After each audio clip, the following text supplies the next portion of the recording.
Editors അവറിലേക്ക് സ്വാഗതം. പ്രധാന വാർത്തകൾ. കുറഞ്ഞ വൈദ്യുതി, പവർഫുൾ പമ്പിംഗ്, സിനിക്കോൺ പമ്പ്സ്.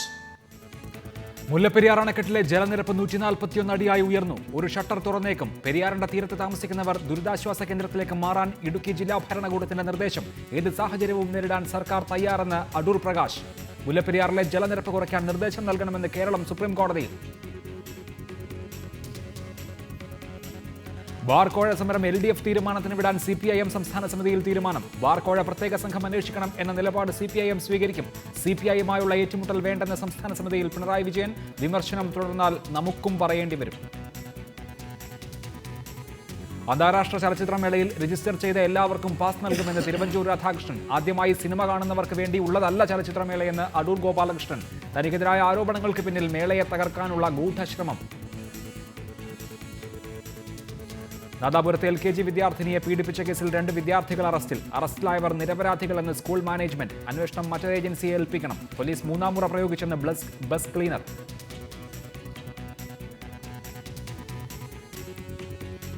പാറ്റൂരിലെ വിവാദ ഭൂമിയിൽ കയ്യേറ്റം നടന്നിട്ടുണ്ടെന്ന് ലോകായുക്ത അന്വേഷണ സംഘത്തിന്റെ പ്രാഥമിക വിലയിരുത്തൽ. 16 സെന്റ് കൂടി അധികം കയ്യേറിയെന്ന് അമിക്കസ് ക്യൂറി. പരിശോധന അടുത്തയാഴ്ചയും തുടരും. മുല്ലപ്പെരിയാർ അണക്കെട്ടിലെ ജലനിരപ്പ് 141 അടിയായി ഉയർന്നു. ജലനിരപ്പ് ഉയർന്ന സാഹചര്യത്തിൽ പെരിയാറിന്റെ തീരത്ത് താമസിക്കുന്നവർ ദുരിതാശ്വാസ കേന്ദ്രത്തിലേക്ക് മാറി താമസിക്കണമെന്ന് ഇടുക്കി ജില്ലാ ഭരണകൂടം നിർദ്ദേശം നൽകി. അതേസമയം ഏത് സാഹചര്യവും നേരിടാൻ സർക്കാർ തയ്യാറാണെന്ന് മന്ത്രി അടൂർ പ്രകാശ് പറഞ്ഞു. മുല്ലപ്പെരിയാർ അണക്കെട്ടിന്റെ വൃഷ്ടിപ്രദേശത്ത് കനത്ത മഴ തുടരുകയാണ്. 3357 ഘനയടി ജലമാണ് സെക്കൻഡിൽ അണക്കെട്ടിലേക്ക് ഒഴുകിയെത്തുന്നത്. 900 ഘനയടി ജലമാണ് ഇപ്പോൾ തമിഴ്നാട് കൊണ്ടുപോകുന്നത്. മഴ തുടരുന്നതോടെ താമസിയാതെ ജലനിരപ്പ് 142 അടിയായി ഉയരും. ജലനിരപ്പ് ഉയർന്നതോടെ പെരിയാറിന്റെ തീരപ്രദേശത്ത് താമസിക്കുന്നവർ ദുരിതാശ്വാസ കേന്ദ്രത്തിലേക്ക് മാറി താമസിക്കണമെന്നും ജില്ലാ ഭരണകൂടം നിർദ്ദേശം നൽകി. ഒരുപക്ഷെ ഒരു ഷട്ടർ തുറക്കാൻ സാധ്യതയുള്ള സാഹചര്യത്തിലാണ് മാറി താമസിക്കാൻ നിർദ്ദേശം നൽകിയിരിക്കുന്നത്. പീരുമേട്, കാഞ്ചിയാർ, അയ്യപ്പൻകോവിൽ, ഉപ്പുതറ, മഞ്ചുമല തുടങ്ങി 7 വില്ലേജുകളിലെ 450ഓളം കുടുംബങ്ങളോടാണ് മാറി താമസിക്കാൻ നിർദ്ദേശം നൽകിയത്. മാറി താമസിക്കുന്നവരുടെ വീടുകൾക്ക് പോലീസ് സംരക്ഷണം നൽകുമെന്നും ജില്ലാ ഭരണകൂടം അറിയിച്ചു. അതേസമയം ഏത് സാഹചര്യവും നേരിടാൻ സർക്കാർ സജ്ജമാണെന്ന് മന്ത്രി അടൂർ പ്രകാശ് അറിയിച്ചു. അടിയന്തര സാഹചര്യമുണ്ടായാൽ നേരിടാൻ സജ്ജമാണ്. ആളുകളെ മാറ്റിപ്പാർപ്പിക്കുന്നതടക്കമുള്ള വിശദമായ രൂപരേഖ തയ്യാറാക്കിയതായും മന്ത്രി പറഞ്ഞു. കേരളത്തെ സംബന്ധിച്ചിടത്തോളം നടത്തേണ്ട അല്ലെങ്കിൽ ഡിസാസ്റ്റർ മാനേജ്മെന്റുമായി ബന്ധപ്പെട്ടുകൊണ്ട് ചെയ്യേണ്ട മുഴുവൻ ജോലികളും വളരെ കാലയെക്കുട്ടി തന്നെ അവിടെ നിർവഹിച്ചിട്ടുണ്ട്. ജലനിരപ്പ് ഉയർന്നതോടെ തേക്കടി ബോട്ട് ലാൻഡിംഗിന്റെ 3/4 ഭാഗത്തോളം വെള്ളത്തിനടിയിലായി. Reporter, Idukki. ES Bijimol MLA telephone ലൈനിൽ. ശ്രീമതി ES ബിജിമോൾ, ക്യാമ്പുകളിലേക്ക് മാറി താമസിക്കാൻ, സുരക്ഷിത സ്ഥാനങ്ങളിലേക്ക് മാറാൻ നിർദ്ദേശം നൽകിയിരിക്കുകയാണ് പെരിയാർ താഴ്വരയിലെ ജനങ്ങൾക്ക്. എല്ലാ ആളുകളും അതനുസരിക്കുന്നുണ്ടോ? ആളുകൾ എത്രയോ വർഷങ്ങളായി അവരുടെയുള്ള ആകെയുള്ള മുഴുവൻ സമ്പാദ്യങ്ങളും ഉപേക്ഷിച്ച് ജീവനും കൊണ്ട് വേണമെങ്കിൽ രക്ഷപ്പെട്ടോണമെന്ന് പറയുന്ന ഇത്തരം അറിയിപ്പുകള് യഥാർത്ഥത്തിൽ ഒരു ഗവൺമെന്റിന്റെ നിസ്സഹായാവസ്ഥ പരസ്യമായി ഏറ്റുപറയുകയാണ്. ഇതൊരു പരസ്യമായ ഏറ്റുപറച്ചിലാണ്. ഞങ്ങൾ നിസ്സഹായരാണ്, ഞങ്ങൾക്കൊന്നും ചെയ്യാൻ കഴിഞ്ഞില്ല, വെള്ളം 142 അടിയാക്കി, നിങ്ങൾക്കൊക്കെ ജീവൻ വേണമെങ്കിൽ ജീവനുമായി പൊക്കോണമെന്ന് പറഞ്ഞ് ആളുകളെ ഉത്തരവാദിത്തപ്പെട്ട ഗവൺമെന്റ് കൈവിടുന്ന രംഗത്തിനാണ്, പരസ്യമായി കൈവിടുന്ന രംഗത്തിന് ഇപ്പൊ നമ്മൾ സാക്ഷ്യം വഹിച്ചുകൊണ്ടിരിക്കുക. ഇപ്പൊ ചോദിച്ചാൽ പറയും വേറെ ഞങ്ങൾ എന്ത് വേറെ ചെയ്യാനോ? സുപ്രീം കോടതി പറഞ്ഞു. സുപ്രീം കോടതി ഒപ്പം തന്നെ എക്സിക്യൂട്ടീവും ജുഡീഷ്യറിയും മറ്റ് സംവിധാനങ്ങളും ഒക്കെ നമ്മുടെ നാട്ടിലുണ്ട്. ഈ സംവിധാനങ്ങളെല്ലാം നമ്മൾ മാനിക്കുന്നു. പക്ഷെ ജനങ്ങളുടെ സുരക്ഷ ഉറപ്പാക്കുന്ന ഉത്തരവാദിത്വം എന്ന് പറയുന്നത് സ്റ്റേറ്റിനാണ്. സ്റ്റേറ്റിനെ സംബന്ധിച്ചിടത്തോളം ആ ഉത്തരവാദിത്വം ഭംഗിയായി നിർവഹിക്കുവാൻ സംസ്ഥാന ഗവൺമെന്റിന് കഴിഞ്ഞില്ല എന്നുള്ള ആ പരിമിത ആ ഒരു നിസ്സഹായാവസ്ഥ സ്റ്റേറ്റ് ഗവൺമെന്റ് അംഗീകരിക്കണം. ദയവായി തുടരണം. മന്ത്രി അടൂർ പ്രകാശ് ടെലിഫോൺ ലൈനിൽ. ശ്രീ അടൂർ പ്രകാശ്, സംസ്ഥാന സർക്കാരിനെ സംബന്ധിച്ച് ഒരു നിസ്സഹായാവസ്ഥയുണ്ട്. പക്ഷേ ഒരു അടിയന്തര സാഹചര്യം നേരിടാൻ നമ്മൾ എത്രമാത്രം സജ്ജമാണ്, സന്നദ്ധമാണ് എന്നുള്ളതാണ് ഈ നിമിഷങ്ങളിലെ ഏറ്റവും പ്രധാനപ്പെട്ട കാര്യം. സർക്കാർ പൂർണ്ണമായും അതിന് സജ്ജമാണോ? ഇപ്പോൾ മാറി താമസിക്കാൻ കുറേ ആളുകളെങ്കിലും വിസമ്മതിക്കുകയാണ്. ഇവിടെ ഒഴുക്കിൽപ്പെട്ട് മരിച്ചാലും ഞങ്ങളുടെ വീടുകളും മറ്റും ഉപേക്ഷിച്ച് പോകുന്നില്ല എന്ന് നിലപാടെടുത്തിരിക്കുകയാണ് ഒരു വിഭാഗം നാട്ടുകാർ.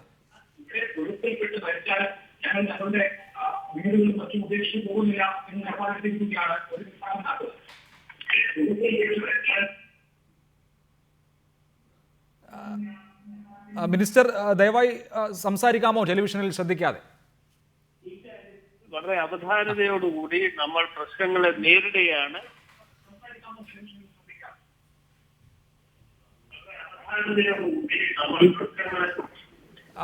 മിനിസ്റ്റർ, ഞാൻ ഒരു നിമിഷം അങ്ങ് ടെലിവിഷൻ കൂടി വെച്ചിരിക്കുന്നത് കൊണ്ടാണ് നമുക്കത് ശരിയായ രീതിയിൽ കേൾക്കാത്തത്. കട്ട് ചെയ്ത് താങ്കളെ വിളിക്കാം. ശ്രീമതി ബിജിമോൾ, ഈ സൂചിപ്പിച്ചല്ലോ നിസ്സഹായാവസ്ഥയെന്ന്. സർക്കാരിന് പിന്നെ എന്ത് ചെയ്യാൻ സാധിക്കും? സുപ്രീം കോടതി ഭരണഘടനാ ബെഞ്ചാണ് 142 അടിയായി വെള്ളം ഉയർത്താൻ തമിഴ്നാടിനെ അനുവദിച്ചിരിക്കുന്നത്. സംസ്ഥാന സർക്കാരിനെ കൊണ്ട് ചെയ്യാൻ കഴിയുന്ന കാര്യം തമിഴ്നാട് സർക്കാർ ഈ ജലം വൈഗയിലേക്കോ മറ്റോ ടണൽ വഴി കുറെ കൂടി കൊണ്ടുപോയി ഒരു അപകടാവസ്ഥ ഒഴിവാക്കുക എന്നുള്ളതാണ്. അതിന് സമ്മർദ്ദം ചെലുത്തുന്നുണ്ട്, ശ്രമിക്കുന്നുണ്ട്. പക്ഷേ തമിഴ്നാട് സന്നദ്ധമല്ല. 142 അടിയാക്കി കാണിക്കുക എന്ന വാശി അവരെ സംബന്ധിച്ചുണ്ട്. 142 അടി ആയിക്കഴിഞ്ഞാൽ ഷട്ടർ തുറക്കുമെന്ന മുന്നറിയിപ്പ് കേരളത്തിന് നൽകിയിട്ടുണ്ട്.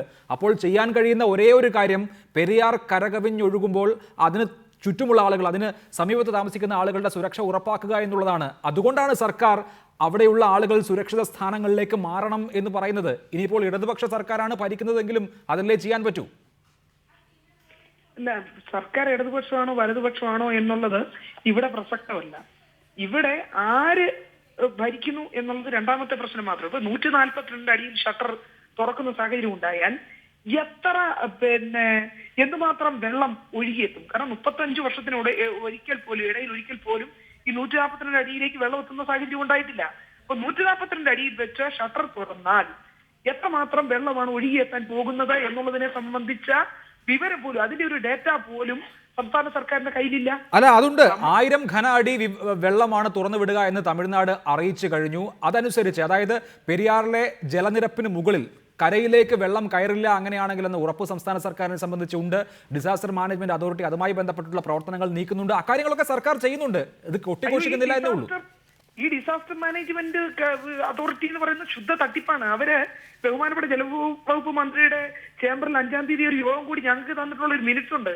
ആ മിനിറ്റ്സ് ഒന്ന് പരിശോധിക്കണം. ശുദ്ധ തട്ടിപ്പാണ്. അതിൽ പറഞ്ഞിട്ടുള്ള ഒരു കാര്യങ്ങളും ഇതാ ഇന്ന് ഇടുക്കി കളക്ടറുടെ ചുമതലയുള്ള ADM തെക്ക് വടക്ക് ഓടിക്കൊണ്ടിരിക്കുക. എന്തിനാണെന്നറിയാമോ? ലൈറ്റ് വാങ്ങാനും സെർച്ച് ലൈറ്റ് വാങ്ങാനും മാർക്ക് ചെയ്തിട്ടുള്ള സുരക്ഷിത കേന്ദ്രങ്ങൾ കണ്ടുപിടിക്കുന്നതിനും ഒക്കെയായി ഇടുക്കി കളക്ടറുടെ ചുമതലയുള്ള ADM തെക്ക് വടക്ക് ഓടുന്ന കാഴ്ചയ്ക്ക് ഞങ്ങളിപ്പോ സാക്ഷ്യം വഹിച്ചുകൊണ്ടിരിക്കുകയാണ്. അതുകൊണ്ട് ഈ ഡാം സേഫ്റ്റി അതോറിറ്റിയെ വിശ്വസിച്ചുകൊണ്ട് ബഹുമാനപ്പെട്ട റവന്യൂ മന്ത്രി ഇരിക്കുന്ന ഒരു സാഹചര്യം ഉണ്ടാകരുത്. അവരെ അന്ന് ബഹുമാനപ്പെട്ട ജലവകുപ്പ് മന്ത്രിയുടെ യോഗത്തിൽ വെച്ച് തന്നിട്ടുള്ള ആ മിനിറ്റ്സ് എന്ന് പറയുന്നത് ശുദ്ധ തട്ടിപ്പാണ് എന്നാണ് താങ്കൾ ആരോപിക്കുന്നത്. ദയവായി തുടരണം MLA, ദയവായി തുടരണം. മിനിസ്റ്റർ ശ്രീ അടൂർ പ്രകാശ്, സർക്കാരിനെ സംബന്ധിച്ച് ഒരു അടിയന്തര സാഹചര്യം നേരിടാനുള്ള എല്ലാ തയ്യാറെടുപ്പുകളും നടത്തിയെന്ന ആത്മവിശ്വാസം താങ്കൾക്കുണ്ടോ? അവിടെ ഉണ്ടായേക്കാവുന്ന ഒരു ദുരന്തം നേരിടാനുള്ള എന്തൊക്കെ നടപടികൾ സ്വീകരിച്ചു? ഗവൺമെന്റിനെ സംബന്ധിച്ചിടത്തോളം അടിയന്തര സാഹചര്യത്തെ നേരിടാൻ വേണ്ടിയുള്ള എല്ലാ തയ്യാറെടുപ്പും നമ്മൾ നടത്തിയിട്ടുണ്ട്. ഈ കാര്യത്തിൽ രാഷ്ട്രീയമായ ലക്ഷ്യബോധത്തോടുകൂടി വർത്തമാനം പറയാൻ വേണ്ടി ഞാൻ ശ്രമിക്കുന്നില്ല. എനിക്ക് അങ്ങനെ വർത്തമാനം പറയാൻ ഞാൻ ആഗ്രഹിക്കുന്നുമില്ല. നമ്മൾ ഇപ്പോൾ ഒരു വിഷയം ഉണ്ടാകുമ്പോൾ ആ വിഷയത്തെ നേരിടുന്നതിന് വേണ്ടി അവധാനതയോടുകൂടി അതിനെ ഇടപെടൽ നടത്തുകയും അതിന് പ്രവർത്തനം നടത്തുകയും ചെയ്യുക എന്നുള്ളതാണ് ഒരു ഉത്തരവാദിത്വമുള്ള പ്രതിനിധി എന്നുള്ള നിലയിൽ ചെയ്യേണ്ടത് എന്ന അഭിപ്രായമാണ് എനിക്കുള്ളത്. അതിന്റെ അടിസ്ഥാനത്തിൽ തന്നെ ഇന്ന് ഗവൺമെന്റ് ചെയ്തിട്ടുള്ള കാര്യങ്ങൾ കണ്ണുമടച്ചുകൊണ്ട് ഒന്നും ചെയ്തില്ല എന്ന് ബിജിമോളെ പോലെയുള്ള ഒരു ഉത്തരവാദിത്വമുള്ള MLA പറഞ്ഞത് ശരിയാണോ എന്ന് അവർ ഒന്നുകൂടി ചിന്തിക്കുന്നത് നല്ലതായിരിക്കും. ജനങ്ങളുടെ ഇടയിൽ വലിയ ആശങ്ക ഉണ്ടാക്കി ജനങ്ങളെ തെറ്റിദ്ധരിപ്പിച്ചുകൊണ്ട് അവിടെ ചില വിഷയങ്ങളിലേക്ക് കടന്നു പോകുവാനും അതിലൂടെ രാഷ്ട്രീയ മുതലെടുപ്പ് നടത്തുന്നതിന് വേണ്ടി ശ്രമം നടത്തുന്നതും തെറ്റാണ് എന്ന് പറയുന്നതിൽ ക്ഷമിക്കണം എന്ന് മാത്രമേ ഞാനിപ്പോ പറയുന്നുള്ളൂ. ഇത് ഒരു വെറും തട്ടിപ്പാണ് എന്ന് ബഹുമാനപ്പെട്ട MLA പറയുമ്പോൾ ഇത് ഇത്ര പല കാര്യങ്ങളും 2011 മുതൽ അവിടെ പ്രവർത്തനം ആരംഭിച്ച് ഡിസാസ്റ്റർ മാനേജ്മെന്റിന്റെ നേതൃത്വത്തിൽ 2011 ഡിസംബർ 12-ാം തീയതി മുതൽ അവിടെ പ്രവർത്തനം ആരംഭിക്കുകയും കാര്യങ്ങൾ നിരീക്ഷിക്കുകയും അതിനെ പഠനം നടത്തുകയും അവിടെയുള്ള 6 പഞ്ചായത്തുകൾ കേന്ദ്രീകരിച്ചുകൊണ്ട് 8 വില്ലേജുകൾ കേന്ദ്രീകരിച്ചുകൊണ്ടുള്ള പ്രവർത്തനം നടത്തിയതിന്റെ അടിസ്ഥാനത്തിലാണ് അവിടെ ഒരു സിറ്റുവേഷൻ, ഇത്തരത്തിലുള്ള സിറ്റുവേഷൻ ഉണ്ടായാൽ എന്തൊക്കെ ചെയ്യണം, അത് എവിടേക്കൊക്കെ ആളുകളെ മാറ്റി പാർപ്പിക്കാൻ ഇടം കണ്ടെത്തണം, അതെല്ലാം നോക്കി കണ്ടുകൊണ്ട് 92 ഷെൽട്ടറുകൾ ഐഡന്റിഫൈ ചെയ്തത് എന്ന കാര്യം ബഹുമാനപ്പെട്ട MLAക്ക് അറിയാവുന്ന കാര്യമാണ്. ഇപ്പോൾ MLA പറഞ്ഞു ഞാൻ കേട്ടു, അവിടെ ADMന്റെ ജില്ലാ കളക്ടർ ചാർജുള്ള ADM ഷെൽട്ടറുകൾ അന്വേഷിച്ച് നടക്കുന്നു എന്നൊക്കെ പറഞ്ഞത് ഞാൻ കേൾക്കുകയുണ്ടായി. അതുകൊണ്ട് പറയുകയാണ്, ഏതായാലും ഇപ്പോ ആ വാദപ്രതിവാദത്തിനല്ല ഇപ്പോൾ സമയം നാം വിനിയോഗിക്കേണ്ടത്. അവിടെ വെള്ളം തുറന്നു വിടാനുള്ള സാഹചര്യം ഉണ്ടായാൽ ആ സാഹചര്യത്തെ നേരിടാൻ വേണ്ടിയുള്ള തയ്യാറെടുപ്പ് എന്നുള്ള നിലയിലാണ് ഇന്ന് രാത്രി കാലങ്ങളിൽ അവിടെ താഴെ പിന്നെ ഏറ്റവും ആദ്യം വെള്ളം കടന്നു വരാൻ സാധ്യതയുള്ള മേഖലയിൽ താമസിക്കുന്ന ആളുകളെ സെന്ററിലേക്ക് മാറ്റി പാർപ്പിക്കാം എന്ന് നിർദ്ദേശം നമ്മൾ കൊടുത്തിട്ടുള്ളത്. ആ നിർദ്ദേശത്തിന്റെ അടിസ്ഥാനത്തിൽ അവിടെ ചില കാര്യങ്ങൾ ചെയ്തിരുന്നു. ഇപ്പോൾ അവര് ജനങ്ങൾ അവിടെ നിന്ന് മാറുന്നില്ല, കുറെ ആളുകൾ മാറുന്നില്ല എന്ന് അറിയാൻ കഴിയുന്നു. ഇത്തരം കാര്യങ്ങൾ പിന്നെ നമ്മൾ ഈ കാര്യങ്ങൾ ഇടപെട്ടുകൊണ്ട് ജനങ്ങളുടെ ജീവൻ സംരക്ഷിക്കപ്പെടാൻ വേണ്ടിയുള്ള സാഹചര്യങ്ങൾക്ക് വഴിയൊരുക്കപ്പെടുക എന്നുള്ളതാണ് ഗവൺമെന്റിനെ സംബന്ധിച്ചിടത്തോളം. അത് അതിന്റെ പ്രവർത്തനങ്ങൾ ഞങ്ങൾ നടത്തിക്കൊണ്ടിരിക്കുന്നു. നടത്തിയ പ്രവർത്തനങ്ങൾ വളരെ കൂടുതൽ കാര്യങ്ങൾ ഞങ്ങൾക്ക് ഇതിനോടകം തന്നെ ചെയ്യാൻ കഴിഞ്ഞിട്ടുണ്ട്. പല നിർദ്ദേശങ്ങളും കൊടുക്കാൻ കഴിഞ്ഞിട്ടുണ്ട്.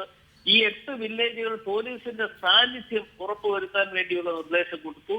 അതുപോലെ തന്നെ മുഴുവൻ സമയവും പ്രവർത്തിക്കുന്ന കൺട്രോൾ റൂമിന്റെ പ്രവർത്തനം ആരംഭം കുറിച്ചിട്ടുണ്ട്. അതുപോലെ KSEBയോട് നിർദ്ദേശം നൽകിയിരിക്കുന്നത് അവിടെ പിന്നെ വൈദ്യുതി വിഘാതമില്ലാതെ നൽകുന്നതിന് വേണ്ടി എല്ലാ പിന്നെ പഞ്ചായത്തുകൾ ആനവിലാസം, ഏലപ്പാറ, അതുപോലെ പീരിമേട്, ഉപ്പുതറ, അയ്യപ്പൻകോവിൽ, കുമിളി, മഞ്ഞുമല തുടങ്ങിയ വില്ലേജുകളിൽ തടസ്സമില്ലാതെ വൈദ്യുതി വിതരണം ചെയ്യണം എന്ന നിർദ്ദേശം കൊടുത്തിട്ടുണ്ട്. സംസ്ഥാന ദുരന്ത പ്രതികരണ സേനയുടെ 2 ടീം പീരിമേട്ടിൽ എത്താൻ DGPക്ക് ഇപ്പൊ നിർദ്ദേശം കൊടുത്തു കഴിഞ്ഞിട്ടുണ്ട്. ഇങ്ങനെ ഇത്തരം പ്രവർത്തനങ്ങൾക്ക് ആവശ്യമായ ഫണ്ട് ഗവൺമെന്റിൽ നിന്നും ജില്ലാ കളക്ടർക്ക് വിനിയോഗിക്കുന്നതിന് വേണ്ടിയുള്ള അനുമതി കൊടുത്തു കഴിഞ്ഞിട്ടുണ്ട്. ആവശ്യമായ സ്ഥലങ്ങളിൽ അസ്കാലൈറ്റുകൾ എത്തിക്കാനുള്ള നടപടികൾ സ്വീകരിച്ചിട്ടുണ്ട്. ഇങ്ങനെ ആ പ്രദേശത്തെ മൊബൈൽ കമ്മ്യൂണിക്കേഷൻ നെറ്റ്വർക്ക് ശക്തിപ്പെടുത്തുവാൻ BSNLോട് നിർദ്ദേശം നൽകിയിട്ടുണ്ട്. ഇങ്ങനെ നിരവധി കാര്യങ്ങൾ അവിടെ ചെയ്തതോടൊപ്പം തന്നെ കഴിഞ്ഞ 2011 മുതലുള്ള പ്രവർത്തനങ്ങളുടെ ഭാഗമായി അവിടെ 2104 പേർക്ക് അടിയന്തര സാഹചര്യങ്ങളെ നേരിടേണ്ടതിന് വേണ്ടിയുള്ള പരിശീലനം അവിടെ നൽകിയിട്ടുണ്ട്. സ്കൂളുകൾ കേന്ദ്രീകരിച്ചുകൊണ്ട് കൗൺസിലിംഗും കൈപ്പുസ്തകവും വിതരണം നടത്തിയിട്ടുണ്ട്. ഇത് സംബന്ധിച്ച് കഴിഞ്ഞ ആഴ്ചയിൽ അഡ്വൈസറി കമ്മിറ്റി വിളിച്ചു ചേർത്തിരുന്നു. ആവശ്യമായ നിർദ്ദേശങ്ങൾ ഇക്കാര്യത്തിൽ നൽകിയിട്ടുണ്ട്. ദുരന്ത പ്രതികരണ സേനയുടെ പ്രവർത്തനങ്ങൾ കേന്ദ്രീകരിച്ച് പ്രവർത്തിക്കാനുള്ള നിർദ്ദേശങ്ങൾ നൽകിയിട്ടുണ്ട്. സാധ്യമായിട്ടുള്ള എല്ലാ കാര്യങ്ങളും ഗവൺമെന്റിനെ സംബന്ധിച്ചിടത്തോളം അവിടെ ഇടുക്കി മുല്ലപ്പെരിയാറുമായി ബന്ധപ്പെട്ടുകൊണ്ട് നടത്തി കഴിഞ്ഞിട്ടുണ്ട് എന്ന കാര്യം പറയാൻ ഞാൻ ആഗ്രഹിക്കുക. തീർച്ചയായും മിനിസ്റ്റർ, ഇതിൽ ഏറ്റവും പ്രധാനപ്പെട്ട കാര്യം തമിഴ്നാട് എപ്പോൾ വെള്ളം തുറന്നു വിടും എന്നുള്ളതാണ്. അങ്ങനെ തുറന്നു വിടുമ്പോൾ എത്ര ജലം അവർ തുറന്നു വിടും? അങ്ങനെ ജലം തുറന്നു വിടുമ്പോൾ പെരിയാറിന്റെ തീരത്ത് ഏതൊക്കെ തരത്തിൽ ബാധിക്കപ്പെടും തുടങ്ങിയ കാര്യങ്ങളിലുള്ള കൃത്യത സംസ്ഥാന സർക്കാരിനെ സംബന്ധിച്ചുണ്ടോ? ഇക്കാര്യം തീരുമാനിക്കേണ്ടത് തമിഴ്നാടാണ്. തമിഴ്നാടുമായി കൃത്യമായ ആശയവിനിമയം നടത്തിക്കൊണ്ടിരിക്കുന്നുണ്ടോ? തീർച്ചയായിട്ടും തമിഴ്നാടുമായി ആശയവിനിമയം നടത്തിയതിന്റെ അടിസ്ഥാനത്തിൽ തന്നെയാണ് ഇത് വരുന്ന 6 മണിക്കൂറിനുള്ളിൽ തുറന്നുവിടാൻ സാധ്യത ഉണ്ടാകും എന്ന് അവർ അറിയിച്ചതിന്റെ അടിസ്ഥാനത്തിലാണ് നമ്മൾ അടിയന്തര ഘട്ടം എന്നുള്ള നിലയിൽ ചെയ്യേണ്ട കാര്യങ്ങൾക്ക് നിർദ്ദേശം നൽകി കഴിഞ്ഞിട്ടുള്ളത്. ഇക്കാര്യത്തിൽ ഈ ഷട്ടർ തുറക്കുക എന്നുള്ളതല്ലാതെ ജലനിരപ്പ് കുറയ്ക്കാൻ, അതായത് ടണൽ വഴി കൂടുതൽ വെള്ളം കൊണ്ടുപോവുക എന്ന ഓപ്ഷൻ തമിഴ്നാടിന് മുന്നിലുണ്ടല്ലോ. അതിനുവേണ്ടി സംസ്ഥാന സർക്കാർ സമ്മർദ്ദം ചെലുത്തുന്നുണ്ടോ? അതിന്റെ ഒരു സാധ്യതയുണ്ടോ? സംസ്ഥാന സർക്കാർ അക്കാര്യത്തിൽ ബഹുമാനപ്പെട്ട മുഖ്യമന്ത്രി തന്നെ അക്കാര്യത്തിൽ ഇടപെട്ടു. മുഖ്യമന്ത്രി തന്നെ അതിനുള്ള തമിഴ്നാട് മുഖ്യമന്ത്രിയുമായി ബന്ധപ്പെട്ടുകൊണ്ട് അദ്ദേഹത്തിന് കത്തയച്ചു, നേരിട്ട് ബന്ധപ്പെടുകയുണ്ടായി. ഈ കാര്യങ്ങൾ ചെയ്യാൻ കഴിയുന്ന കാര്യങ്ങളെല്ലാം ഗവൺമെന്റ് ചെയ്യുന്നുണ്ട്. പിന്നെ ചെയ്തില്ല എന്ന് ചില ആളുകൾക്ക് പറഞ്ഞ് പ്രചരണം കൊടുക്കുന്നതിന് വേണ്ടി ഉള്ള നടപടിയാണെങ്കിൽ ആ പ്രവർത്തനവുമായി അവരങ്ങനെ പോകും. ആര് എന്ത് ചെയ്താലും, നല്ല കാര്യങ്ങൾ എന്തൊക്കെ ചെയ്താലും ആ കാര്യങ്ങളിലേക്ക് ശ്രദ്ധിക്കാതെ വിമർശനങ്ങളെ മാത്രം കണ്ടുകൊണ്ട് പോകുന്നവർക്ക് അത്തരം ആ രീതിയിൽ അവർക്ക് സംസാരിക്കാനും പ്രവർത്തിക്കാനും കഴിയുള്ളൂ എന്നുള്ളതാണ് വളരെ ഖേദകരമായിട്ടുള്ള കാര്യം. ശ്രീ അടൂർ പ്രകാശ്, ഇക്കാര്യത്തിൽ ഈ 142 അടിയാകുമ്പോഴാണല്ലോ തമിഴ്നാട് ഷട്ടർ തുറക്കുക. അതൊരു പക്ഷേ നാളെയാകും എന്ന് കരുതാം. ഇപ്പോൾ ആളുകൾ ഞങ്ങൾ ഒലിച്ചു പോയാൽ പോകട്ടെ എന്ന നിലപാടെടുത്ത് ഞങ്ങൾ ഇപ്പോൾ താമസിക്കുന്ന വീടും മണ്ണും വിട്ടും എങ്ങോട്ടും പോകുന്നില്ല എന്ന നിലപാടെടുത്ത് നിൽക്കുന്ന ആളുകളുണ്ട്. അവരെ സംബന്ധിച്ച് സർക്കാരിന്റെ ഭാഗത്ത് നിന്ന് എന്ത് ചെയ്യാനാണ് ഉദ്ദേശിക്കുന്നത്? അല്ല, പറഞ്ഞോളൂ. സർക്കാരിന്റെ ഭാഗത്തു നിന്ന് ചെയ്യാൻ കഴിയുന്ന കാര്യങ്ങൾ, ഇപ്പൊ അടിയന്തര ഘട്ടത്തെ നേരിടാൻ വേണ്ടി ചെയ്യുന്ന കാര്യങ്ങളെ കുറിച്ചാണ് ഞാനിവിടെ പിന്നെ ഇപ്പോ പ്രതികരിച്ചത്. ആ ചെയ്യാൻ പോകുന്ന കാര്യങ്ങൾ ഇതൊക്കെയാണ് എന്ന് ഈ പ്രതികരണത്തിലൂടെ ഞാൻ പറയുകയുണ്ടായി. അത് ചെയ്യാൻ വേണ്ടിയുള്ള തയ്യാറെടുപ്പ് എല്ലാം ഞങ്ങൾ നടത്തിയിട്ടുണ്ട്.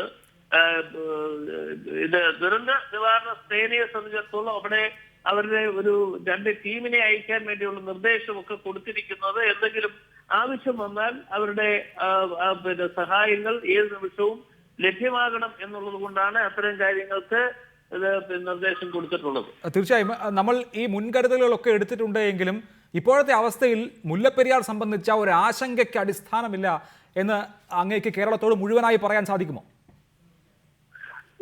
ഇതിപ്പോ ഒരു വിഷയം ഉണ്ടാകുമ്പോൾ അതിനെ നേരിടുക, അതിന് പകരം ഇനി ആശങ്ക ഉണ്ട് എന്ന് പറഞ്ഞ് ജനങ്ങളെ ഭീതിയിലേക്ക് കൊണ്ടുപോവുക എന്നുള്ളതല്ല നമ്മുടെ കടമ. അത് പിന്നെ മീഡിയാസ് ആണെങ്കിലും ആ കാര്യത്തിൽ ഈ ഇതുപോലൊരു വിഷയം ഉണ്ടാകുമ്പോൾ അതിനെ നല്ല മനസ്സോടുകൂടി അതിനെ കാര്യങ്ങൾ ജനങ്ങളിൽ എത്തിക്കുവാനും അത് ജനങ്ങളെ ഒരു ഭീതിയിലേക്ക് കൊണ്ടുവന്ന് ഒരു ഭീകര അന്തരീക്ഷം സൃഷ്ടിക്കാതെ മുമ്പോട്ട് പോവുക എന്നുള്ളതാണ് നമ്മൾ ചെയ്യേണ്ട പിന്നെ നടപടി അല്ലെങ്കിൽ ചെയ്യേണ്ട പ്രവർത്തനം എന്നാണ് എനിക്ക് പ്രത്യേകിച്ച് പറയാനുള്ളത്. മനസ്സിലാക്കുന്നു. ദയവായി തുടരുക. ശ്രീ ഫ്രാൻസിസ് ജോർജ്, മുല്ലപ്പെരിയാർ അണക്കെട്ട് ദുർബലാവസ്ഥയിലാണ് എന്ന് സുപ്രീം കോടതിയെ ബോധ്യപ്പെടുത്താൻ കേരളത്തിന് കഴിഞ്ഞിട്ടില്ല. ഭരണഘടനാ ബെഞ്ച് അങ്ങനെ ഒരു തീരുമാനത്തിലെത്തിയത്, ഈ അണക്കെട്ട് ദുർബലമല്ല എന്ന തീരുമാനത്തിലെത്തിയത് ഒരു വിദഗ്ധ സമിതിയെ കൊണ്ട് കൃത്യമായ പരിശോധന നടത്തിയതിന് ശേഷവുമാണ്. ആകെ കേരളത്തിനുണ്ടായിരുന്ന ഒരു അഡ്വാൻറ്റേജ് ഒരു മേൽനോട്ട സമിതിയെ നിയോഗിച്ചു. ജലനിരപ്പ് സംബന്ധിച്ച തീരുമാനം ആ മേൽനോട്ട സമിതിക്കും എടുക്കാമെന്നുള്ളതായിരുന്നു. പക്ഷേ മേൽനോട്ട സമിതിയുടെ അധ്യക്ഷനെ ആശങ്കയുണ്ടാക്കുന്ന ഒരു സാഹചര്യം ഉണ്ട് എന്ന് ബോധ്യപ്പെടുത്താൻ കേരളത്തിന് കഴിഞ്ഞിട്ടില്ല. മേൽനോട്ട സമിതി ചേരാൻ പോലും സാധിക്കുന്നില്ല. കേരളം അതിൻ്റെ ആശങ്കകൾ അതിശയോക്തിപരമായി ഉന്നയിക്കുകയാണോ?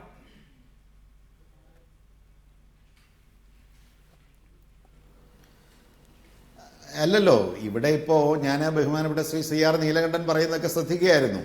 നമ്മുടെ ആളുകൾ തന്നെ ഇതുപോലുള്ള നിലപാടുകൾ സ്വീകരിച്ചാൽ, ഇപ്പം നമുക്കുണ്ടായ ദുരനുഭവം നമുക്കറിയാമല്ലോ.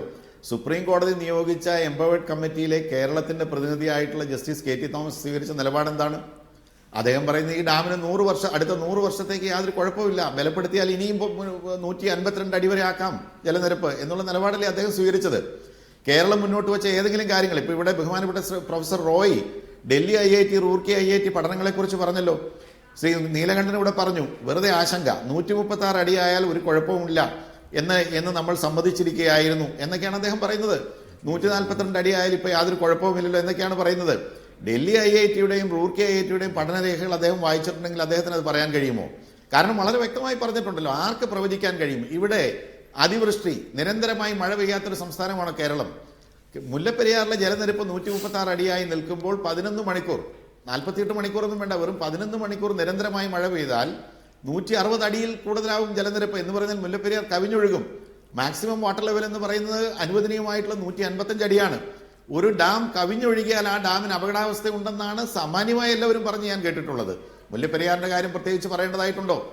ഇവിടെ ഉണ്ടായിട്ടുള്ള ഭൂകമ്പങ്ങൾ, മുല്ലപ്പെരിയാർ സ്ഥിതി ചെയ്യുന്നത് അതീവ ഭൂകമ്പ സാധ്യതയുള്ള ഒരു ഫോൾട്ട് ലൈനിലാണ്. അവിടെ റിക്ടർ സ്കെയിലിൽ 6.5 തീവ്രതയുള്ള ഭൂകമ്പം ഉണ്ടാകാനുള്ള സാധ്യതയുണ്ട് എന്നാണ് റൂർക്കി IIT പഠനത്തിലൂടെ കണ്ടെത്തിയത്. അതൊന്നും എന്താണെങ്കിലും PJ ജോസഫോ അല്ലെങ്കിൽ മറ്റാരെങ്കിലും രാഷ്ട്രീയ നേതാക്കന്മാരോ പറഞ്ഞിട്ട് ഈ 2 IITകളും എഴുതിയതല്ലോ. അപ്പൊ അങ്ങനെയുള്ള സാഹചര്യങ്ങൾ ഉണ്ടായാൽ, ഇതുപോലെ ജലനിരപ്പ് ഉയരുന്ന പശ്ചാത്തലത്തിൽ അങ്ങനൊരു സാഹചര്യം ഉണ്ടാകില്ല എന്ന് ഇവിടെ സുപ്രീം കോടതിക്കോ അതുപോലെ തന്നെ ഈ വിദഗ്ധമായി വാദിക്കുന്ന ബഹുമാനരായ ഈ സ്നേഹിതന്മാർക്കോ പറയാൻ കഴിയുമോ? അതാണ് ആശങ്ക ഉണ്ടാക്കുന്നത്. അത് തന്നെയാണ് ആശങ്കയുടെ അടിസ്ഥാനം എന്ന് പറയുന്നത്. അപ്പൊ നമുക്ക് ആർക്കും പ്രവചിക്കാൻ കഴിയാത്ത, തള്ളിക്കളയാൻ കഴിയാത്ത ഇതുപോലുള്ള അടിയന്തര സാഹചര്യങ്ങൾ വന്നാൽ തീർച്ചയായിട്ടും മുല്ലപ്പെരിയാറിന് അപകടം സംഭവിച്ചേക്കാം എന്നുള്ള സാധ്യതയാണ് ശ്രീ CR നീലകണ്ഠൻ. അത് നമുക്ക് ആർക്കും പ്രവചിക്കാൻ സാധിക്കുകയില്ല. പക്ഷേ ഇത് സുപ്രീം കോടതിയെ ആകട്ടെ അല്ലെങ്കിൽ കേന്ദ്ര ജല കമ്മീഷനാകട്ടെ ഈ മേൽനോട്ട സമിതിയെ തന്നെ ആകട്ടെ ബോധിപ്പിക്കാൻ കേരളത്തിന് സാധിക്കുന്നുമില്ല. നേരത്തെ വിദഗ്ധ സമിതി വന്നപ്പോഴും സമാനമായ സാഹചര്യം ഉണ്ടായി. എന്തുകൊണ്ട് അങ്ങനെ സംഭവിക്കുന്നു? അല്ല, ബഹുമാനപ്പെട്ട ഫ്രാൻസിസ് ജോർജ് തെറ്റിദ്ധരിച്ചിട്ട ഞാൻ അപകടമില്ല എന്നല്ല പറഞ്ഞത്, അപകടമുണ്ട്. പക്ഷേ കേരളം ഇക്കാര്യത്തിലെടുത്ത നിലപാടുകൾ തെറ്റാണ് എന്ന് ഇപ്പോഴും ഞാൻ പറഞ്ഞു. കേരളം എന്താ ചെയ്തത്? 136 അടിയിൽ താഴെ കൊണ്ടുവരണമെന്ന് കേരളം ആവശ്യപ്പെട്ടോ? 136 അടിയിൽ നിന്ന് മേലേക്ക് ഉയർത്തരുത് എന്നാണ് കേരളത്തിൻ്റെ അഫിഡവിറ്റ് എൻ്റെ കയ്യിലുണ്ട്. ഇനി ഡൽഹി IIT, റൂർക്കി IITയുടെ പഠനം, ഈ രണ്ട് പഠനങ്ങളും ഒരു കോടതി സ്വീകരിക്കില്ല. കാരണം കേരളം പൈസ കൊടുത്ത് നടത്തിയ പഠനം. നിങ്ങൾ ഏത് കോടതിയിലും ചെല്ലുക, ഒരു പാർട്ടി നടത്തിയ ഒരു പഠനം സമ്മതിക്കുമോ? അതിനാണ് സുപ്രീം കോടതി അവരുടേതായ മോണിറ്ററിംഗ് കമ്മിറ്റി വെച്ചത്, അവരുടെ ഹൈ പവർ കമ്മിറ്റി വെച്ചത്. അതിൽ കേരളം നിയോഗിച്ച വിദഗ്ധൻ എന്ത് പറഞ്ഞു എന്നുള്ള അതിൻ്റെ തർക്കത്തിലേക്കൊന്നും ഞാനിപ്പോൾ പോകുന്നില്ല. പക്ഷേ ഇവിടെ ഞാനിപ്പോഴും പറയുന്നത് കേരളം 136 അടിയിൽ താഴ്ത്തണമെന്ന് ഒരു സ്ഥലത്തും പറഞ്ഞിട്ടില്ല. കേരളത്തിൻ്റെ മാത്രമല്ല, കേസ് കേരളമല്ല കൊടുത്തത്. 136 അടിയിൽ നിന്ന് 142 അടിയാക്കണമെന്ന് തമിഴ്നാടിന് വിധി കിട്ടിയപ്പോൾ കേരളം ഒരു ആക്ട് ഉണ്ടാക്കി, എന്താ 136 അടി കൂട്ടരുതെന്ന്. അപ്പോൾ കേരളം, ഞാൻ പറയുന്നത് ഇപ്പോഴും ഞാൻ പറയുന്നു 136 അടി സേഫാണെന്ന് മറ്റേ ഫ്രാൻസിസ് ജോർജിന് പറയാൻ പറ്റുമോ? 136 അടി സേഫാണ് എന്ന് അഫിഡവിറ്റ് കൊടുത്തുകൊണ്ട് ഇപ്പം ഡാം പൊട്ടും എന്ന് പറയുന്നതിൽ ഒരു കാപട്യമാണ് ഞാൻ പറഞ്ഞത്.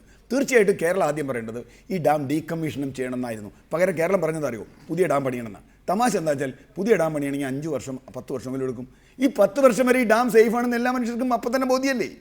പുതിയ ഡാം പണിയിലാണ് നിങ്ങളുടെ സൊല്യൂഷനെങ്കിൽ 10 വർഷത്തേക്ക് ഭൂചലനം ഉണ്ടാവില്ല, 10 വർഷത്തേക്ക് അതിവർഷം ഉണ്ടാവില്ല എന്നാണ് നമ്മൾ കണക്കാക്കുന്നത്. കാരണം യഥാർത്ഥത്തിൽ 10 വർഷത്തേക്ക് 10 വർഷം അല്ലെങ്കിൽ അടുത്ത ഡാം പണിയുന്നത് വരെയോ ഒരു കുഴപ്പവും ഡാമിനില്ല എന്ന് കേരളം വാദിച്ച് കേരളത്തിൻ്റെ കേസ് കേരളം തോൽപ്പിച്ചു. കേരളം അടിയന്തരമായി പറയേണ്ടത് 120 വർഷം പഴക്കമായ ഡാമാണ്. ഇത് താഴേക്ക് കൊണ്ടുവരാൻ പറ്റില്ല. അല്ലല്ല, കുമിളിയിലെ ബോട്ടിംഗ് നിലനിർത്താൻ വേണ്ടി മാത്രം 136 അടിയിൽ നിർത്തിയതാണ്. ഇതിലൊരു ചതിയുണ്ട്. ഇപ്പോഴും 136 അടി കൂടുമ്പോൾ മാത്രമേ ഇവിടെ ടെൻഷനുള്ളൂ. എന്താ 136ൻ്റെ ഒരു സാങ്ക്ടിറ്റി? എനിക്ക് മനസ്സിലായിട്ടില്ല. ഞാൻ ഇപ്പോഴും പറയുന്നു. റൈറ്റ്. ശ്രീ ഫ്രാൻസിസ് ജോർജ്, ഒന്ന് ഭരണഘടനാ ബെഞ്ചിന് അവരുടെ ബോധ്യങ്ങളുടെ അടിസ്ഥാനത്തിൽ തീരുമാനം എടുക്കേണ്ടി വന്ന ഒരു കേസ് എന്ന നിലയിൽ കേരളത്തിന് ഇനി എന്ത് ചെയ്യാൻ പറ്റും? റിവ്യൂ പെറ്റീഷൻ പോകുന്നുണ്ട്, അല്ലെങ്കിൽ അത് എപ്പോൾ എന്ത് എന്നൊന്നും നമുക്ക് പറയാൻ സാധിക്കുകയില്ല. മേൽനോട്ട സമിതിയുടെ കാര്യത്തിൽ മേൽനോട്ട സമിതിയുടെ അധ്യക്ഷനെക്കുറിച്ച് നമ്മൾ പരാതിപ്പെടുക എന്നതിനപ്പുറമൊന്നും ഇനി കേരളത്തിന് എന്ത് ചെയ്യാൻ കഴിയും എന്നുള്ളതാണ്. താങ്കൾ ഈ ഉന്നയിക്കുന്ന ആശങ്കകളൊക്കെ സുപ്രീം കോടതിയെ ബോധ്യപ്പെടുത്താൻ ശ്രമിച്ച് പരാജയപ്പെട്ടു പോയതാണ് കേരളം.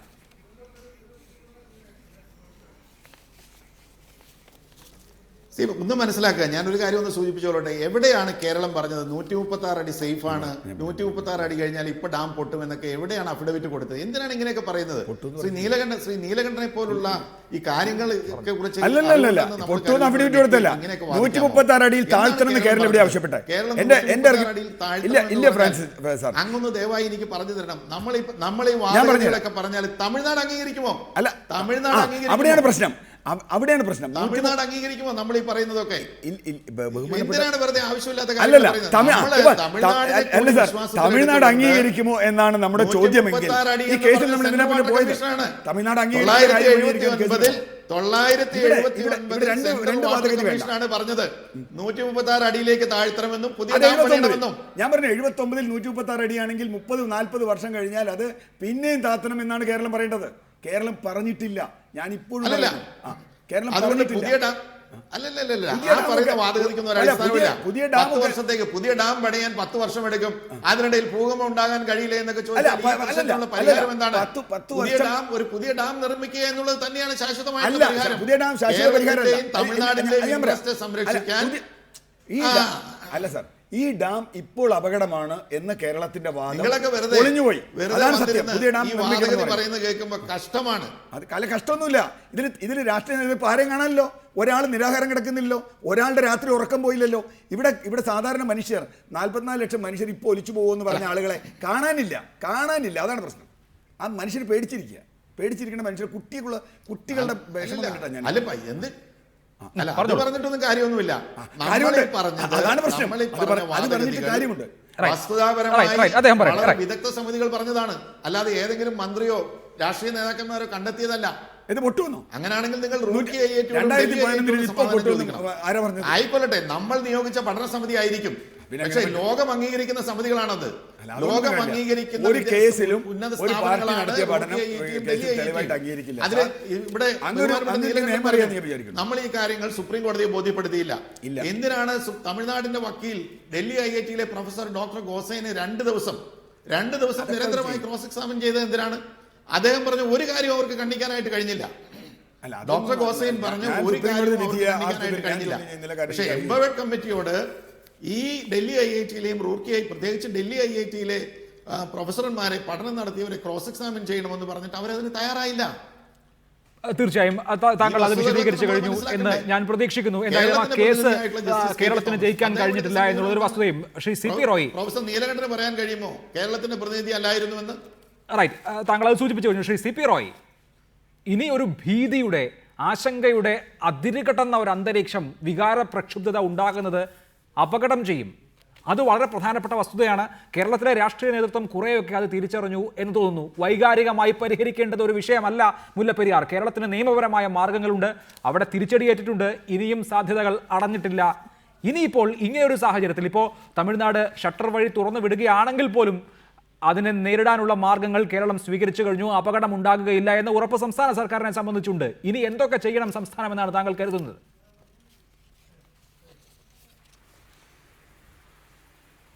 തീർച്ചയായിട്ടും ഇവിടെ നമ്മൾ 2006 മുതൽ ഉയർത്തുന്ന പ്രശ്നങ്ങൾ അത് അതേപടി നിൽക്കുകയാണ്. വളരെ താൽക്കാലികമായ ചില പ്രശ്നങ്ങൾ ഇപ്പോഴുണ്ടായിരിക്കുന്ന ചില വിഷയങ്ങൾക്ക് മാത്രമുള്ള പരിഹാരമാണ് ഇവിടെ സംസ്ഥാന ഗവൺമെന്റ് കണ്ടിരിക്കുന്നത്. മുല്ലപ്പെരിയാർ പ്രശ്നം, അതായത് ഏതാണ്ട് 119 വർഷം പഴക്കം ചെന്ന ഒരു ഡാമിന്റെ ഉയർത്തുന്ന പ്രശ്നം അത് അതേപടി തന്നെ അവിടെ നിൽക്കുകയാണ്. ഇപ്പം ഈ ഡാം 1979 സെൻട്രൽ വാട്ടർ കമ്മീഷനാണ് മുല്ലപ്പെരിയാർ ഡാം അപകടാവസ്ഥയിലാണ് എന്ന് പറഞ്ഞത്, അല്ലാതെ കേരളത്തിലെ ജനങ്ങളോ അല്ലെങ്കിൽ മറ്റാരും അല്ല ഇത് പറഞ്ഞത്. അപ്പം 79 ഈ ഒരു വിഷയം പുറത്തു വരുന്നതോടുകൂടി തന്നെയാണ് ആശങ്കകൾ ഉണ്ടായത്. അപ്പം അതിനുശേഷം അടിയന്തരമായി തന്നെ 152 ജലനിരപ്പ് 136 ആക്കി കുറച്ചു. പിന്നീട് 1998 വീണ്ടും ജലനിരപ്പ് ഉയർത്തണമെന്ന് ആവശ്യപ്പെട്ടുകൊണ്ട് തമിഴ്നാടാണ് സുപ്രീം കോടതിയെ സമീപിച്ചത്. ഞാൻ പറഞ്ഞു വരുന്നത്, മുല്ലപ്പെരിയാർ ഡാം ഉയർത്തുന്ന യഥാർത്ഥ പ്രശ്നങ്ങൾ അതേപടി അവിടെ നിൽക്കുകയാണ്. ഇപ്പോൾ ഈ ഏതാനും ദിവസം കൊണ്ട് ഉണ്ടായ ഒരു ഡെവലപ്മെന്റിന്റെ പരിഹാരത്തെക്കുറിച്ച് മാത്രമേ ഇവിടെ കാര്യങ്ങൾ തന്നിട്ടുള്ളൂ. ശാശ്വതമായ ഒരു പരിഹാരമാണ് മുല്ലപ്പെരിയാർ പ്രശ്നത്തിന് ഉണ്ടാവേണ്ടത്. അതിനുള്ള ശ്രമങ്ങളാണ് അടിയന്തരമായിട്ട് ഇനി നമ്മൾ തുടങ്ങി വെക്കേണ്ടത്. സുപ്രീം കോടതിയുടെ വിധി എല്ലാത്തിനും പരിഹാരമാണ്, അല്ലെങ്കിൽ തമിഴ്നാടിന് കിട്ടിയ വിധി കൊണ്ട് അവരുടെ കാര്യങ്ങൾ നിർവഹിക്കുമെന്ന് പറഞ്ഞ് മാറി നിൽക്കുകയല്ല യഥാർത്ഥത്തിൽ കേരളത്തിലെ രാഷ്ട്രീയവും സമൂഹവും അതുപോലെ തന്നെ പൊതുസമൂഹവും നിൽക്കേണ്ടത്. തീർച്ചയായിട്ടും ജലത്തിന്റെ പ്രശ്നം വരുമ്പോൾ അതിഭയങ്കരമായ ഒരു വൈകാരികത തമിഴ്നാടിനുണ്ടാകുന്നുണ്ട്. പക്ഷെ ഇവിടെ വൈകാരികത വളരെ താൽക്കാലികമായ ഒരു വൈകാരികതയെ മാത്രമാണ് ഇവിടെ നമുക്ക് പ്രശ്നങ്ങൾ ഉണ്ടാകുമ്പോൾ ഉണ്ടാകുന്ന ഒരു വൈകാരികതയ്ക്ക് അപ്പുറത്തേക്ക് ഒരു വൈകാരികത ഈ പ്രശ്നത്തിൽ മലയാളിക്ക് ഇനിയും ഉണ്ടാവേണ്ടതുണ്ട്. ഒരു മലയാളി ദേശീയതയും ഒരു മലയാളി വൈകാരികതയും ഇനിയും നമുക്ക് ഇക്കാര്യത്തിൽ ഉയർത്തേണ്ടതുണ്ട്. അത്തരത്തിലുള്ള ഒരു വൈകാരികതയിലൂടെ തന്നെയായിരിക്കും ഇനി മുല്ലപ്പെരിയാർ പ്രശ്നത്തിന് ശാശ്വതമായ പരിഹാരം ഉണ്ടാകുന്നത്. അത്തരത്തിലുള്ള പ്രചരണങ്ങൾ ഞാൻ പറയുന്നത് അത്തരത്തിൽ വഴിതടയലോ അല്ലെങ്കിൽ കൊള്ളിവയ്പ്പുകളോ അല്ലെങ്കിൽ മറ്റു വാഹനങ്ങൾ തകർക്കലോ ഒന്നുമല്ല ഞാൻ പറയുന്നത്. അത്തരത്തിലുള്ള ഒരു മലയാളി ദേശീയതയും ഒരു മലയാളി വംശീയതയും ഇക്കാര്യത്തിൽ ഉണ്ടാവേണ്ടതുണ്ട് എന്നാണ് താങ്കൾ പറയുന്നത്. എന്തായാലും വൈകാരികത പരാജയപ്പെട്ട ചരിത്രമാണ് മുല്ലപ്പെരിയാർ കേസിൽ നമ്മളെ സംബന്ധിച്ചുണ്ടായത് എന്നുള്ളതും ഈ നിമിഷത്തിൽ ഓർക്കാം. നിയമപരമായി കേരളത്തിന് തിരിച്ചടിയേൽക്കുകയും ചെയ്തു. നിയമപരമായി ഇനി എന്തൊക്കെ ചെയ്യാൻ സാധിക്കും എന്നുള്ളത് വരും നാളുകൾ തെളിയിക്കാൻ പോകുന്നു. മുല്ലപ്പെരിയാറിനെ സംബന്ധിച്ച ആശങ്കയ്ക്ക് ഇപ്പോൾ വകയില്ല എന്ന് സംസ്ഥാന സർക്കാർ വിശദീകരിക്കുന്നു. ദുരന്ത നിവാരണ സേനയെ അങ്ങോട്ട് അയക്കുന്നു എന്നുള്ളതാണ് ഏറ്റവും പുതിയ വാർത്ത. പെരിയാർ തീരത്തുള്ളവരെ ഒഴിപ്പിക്കുകയാണ്. 6 മണിക്കൂർ മുമ്പ് ഷട്ടർ തുറക്കുന്നതിന് 6 മണിക്കൂർ മുമ്പ് തമിഴ്നാട് കേരളത്തിന് വാർണിംഗ് നൽകും. 1000 ക്യുസെക്സ് ജലമായിരിക്കും തുറന്നുവിടുക. അത് പെരിയാറിന് ഉൾക്കൊള്ളാൻ സാധിക്കുന്ന ജലമായിരിക്കും. അതുകൊണ്ട് തന്നെ പെരിയാർ തീരത്തുള്ളവർ ആശങ്കയിലാകേണ്ട എന്ന് സംസ്ഥാന ദുരന്ത നിവാരണ വിഭാഗം വിശദീകരിക്കുന്നുണ്ട്. എങ്കിലും മുൻകരുതലായി കുറേ ആളുകളെ അവിടെ നിന്ന് ഒഴിപ്പിക്കാനുള്ള ശ്രമങ്ങൾ പുരോഗമിക്കുകയും ചെയ്യുന്നു. വളരെ നന്ദി ചർച്ചയിൽ പങ്കെടുത്തതിന് Shri Francis George, Shri C P Roy, Shri CR Neelakantan, മന്ത്രി അടൂർ പ്രകാശ്, ശ്രീമതി ESP ജിമോൾ.